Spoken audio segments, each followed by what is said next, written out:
It's time for week 7 of Super Rugby. Our sports editor Garen and chief writer Rob are joining me in the studio again, and we're going to hear your predictions. So there's 3 games this week, right? Morning, Jen. That's correct. 3 games this weekend, all taking place on Saturday from a South African point of view. And I come with good news this week. I think we're going to win more than we lose. That's the good news. I don't think so. Oh no! I come with good news at least. Helped in part by the fact that there are 2 games of those 3 in South Africa, and the home teams we've seen this year, Rob, have really had the upper hand in a lot of games. Last week we saw that the Bulls, they were the underdogs against the Sharks, but they won at Loftus. The Force rolled over the Chiefs in Perth, and again, that would have been a big upset. But looking ahead at week 7, the first game from a South African point of view is the Reds at home against the Stormers. Now, the Stormers are playing their 4th and final game of their tour. They haven't won a game yet, but I'm predicting they'll end on a winning note. And I say this with no real degree of confidence apart. Good. You must be confident in your predictions. I am confident, and for the following reasons. Coach Alistair Coetzee says it's the best backline he's picked all year. They've had a few injuries, but Jean de Jong back with Jean de Villiers in midfield, which I think will strengthen the midfield. Damien de Allende back on the wing in place of Kobus van Wyk, who had a bit of a shocker. I'm actually not sure how he managed to keep his position to date. But the backline does look a little bit better. They've made a couple of changes amongst the forwards, which I'm not too sure yet whether they'll actually strengthen the team or not. But the Reds team, having lost both their games in South Africa, they've made the flight all the way home to Brisbane. They will be tough to beat at home. I'm not saying the Stormers are going to walk away massive 20-point victors. I think it'll be 2 or 3. But I think the Stormers deserve a victory. They've been fairly unlucky at times on this tour. I think they'll get the South African Conference off to a winning start with victory in Brisbane on Saturday morning. Good, I'm looking forward to it. Rob, are you going to kill our buzz? Jen, I have a very different take on this match, a particularly different take. I see the Reds winning it by perhaps about 10 points. I just don't think the Stormers are actually going to be strong enough on paper. I agree with Garen and what Alistair said about perhaps the Stormers' best backline on paper. But the truth is, have they yet got that real sort of running rugby culture going to actually exploit the perceived strength they have in the backline? I do agree that some of the combinations look a little bit improved, but I also think that the Stormers are probably going to be guilty of sort of tour fatigue. I know that the Reds are coming back from South Africa, which presents problems of its own, and it's a long way to Queensland from South Africa. So there is always the possibility that the Stormers could win, but I just think that the Stormers have got a little bit of a losing culture going at the moment. It's that very difficult last tour match when you've got one foot emotionally on the plane. You just want to get back home and sort of regroup there. And I think it's going to be very hard for them to actually eke out a victory, especially as the Reds, I think, Garen, will be quite motivated by events in South Africa, refereeing decisions that they felt went against them, and they'll be thinking, well, here's a bunch of South Africans, we want to try and take it out on them. So I've got the Reds winning that one. Okay, well, we'll see which one of you comes out the big winner on Saturday. What about game 2, Garen? The second game, okay, now we're back in South Africa, 3 o'clock kickoff. It's the big game at Loftus, the Bulls at home against the 2-time defending champion Chiefs. Now the Chiefs, they lost en route to South Africa in Perth to the Force, as I just mentioned earlier. So not ideal preparation for them. Again, a tough game to predict. The Bulls aren't as strong on paper as they've been in previous years, but they're really, really formidable at home. The altitude, the fan base, all playing a role there. The Chiefs, they're a bit of an unpredictable bunch. It's difficult to know what to expect from them. Sometimes they're sublime and that nobody can live with them. Other times they make foolish errors and that'll cost them. I see this, if the weather conditions are good, being a fairly high-scoring game, lots of tries, ball being thrown around a little bit. I'm going with the home side again by no more than 3 or 4 points. I have a funny feeling the altitude will eventually get to the Chiefs. It's their first game in the country. They're acclimatizing. I think they'll be better in their second game in South Africa. So again, Bulls to win by 3 or 4 points at most. All right, Rob. I'm with you completely there. I also think Bulls by about 4 points.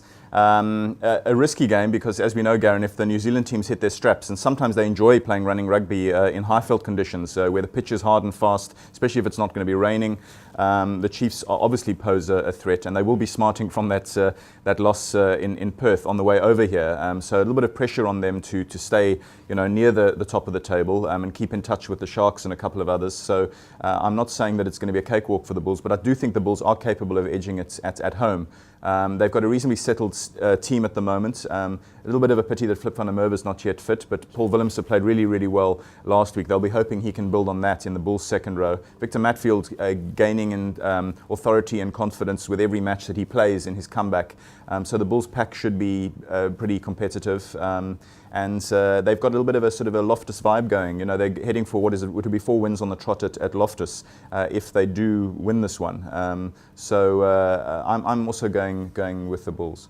Okay, and one more game on Saturday, Garen. The third and final game from a South African point of view kicks off at 5:05. That's in Durban. It's the Sharks against the Waratahs. Again, a tough game to predict. You know, the Sharks looked pretty impressive up until last weekend when they went to Loftus. They suffered a couple of early injuries in the match. They went down there. They're back in Durban, which has become a bit of a fortress for them. Jake, I think as we talked earlier in the week, you know, it was a bit of a reality check for the Sharks. They haven't put in an 80-minute performance to date, and they suffered it at Loftus. But they're back home, and they're facing a Waratahs team that, on paper, is again a really, really good side. Their key player that they're missing is fullback Israel Folau. He's the leading try scorer in this year's competition. He's got 8 tries after 6 games. I think the next best is only 4. Yeah. So they'll certainly miss him. He's got a throat injury, so he might actually miss the entire tour. So that'll play against the Waratahs, if you like. But they're a really smart side. They're well coached. You know, I looked at the bookies. They've got the Sharks to win by 7 or 8 points. I'm certainly not going to be that optimistic in going for that margin of victory.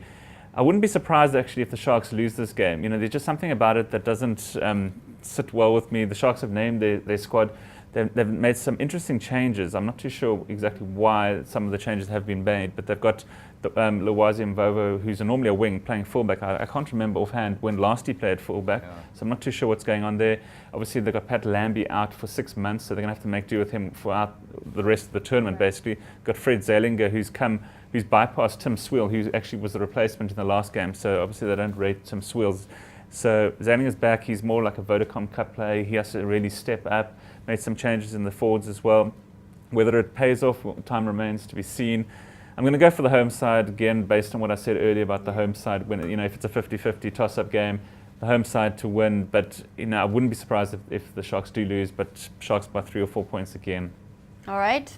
Yeah, I've also been sort of, in the last few days, I've been teetering about which way to go for this game. It's been a very tricky one. I'm a little bit nervous about the Sharks myself. I think they've just hit a little bit of a plateau at the moment, and we almost need to see a bit more from them, don't you think, Aaron? They're not really showing that they're title material. They haven't got that written all over them. On paper, they have a very powerful squad.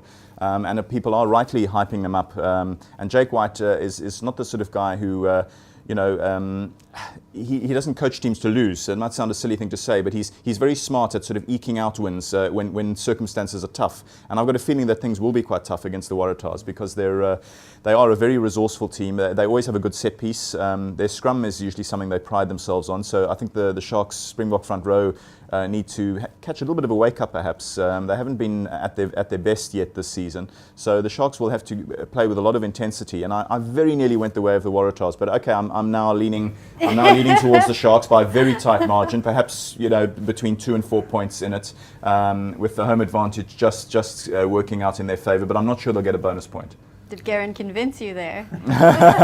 Yeah, I came into the studio still sort of 50-50, and I think I've just about taken the side of home ground advantage. Okay, well, I can't wait to see what happens on Saturday and get you guys back in here on Monday. How can people challenge your predictions, share their photos from the games, and get live up? Go to sport24.co.za, check out our predictions on Super Brew, join us if you haven't already. And if you're going to the game, please send through your pictures. You know, we create a gallery every Monday morning looking back at the weekend. We'd love to include your pictures, so that's definitely the way to go. Cool, well, we'll see you on Monday. See you Thank then. you, Jane. Thank you.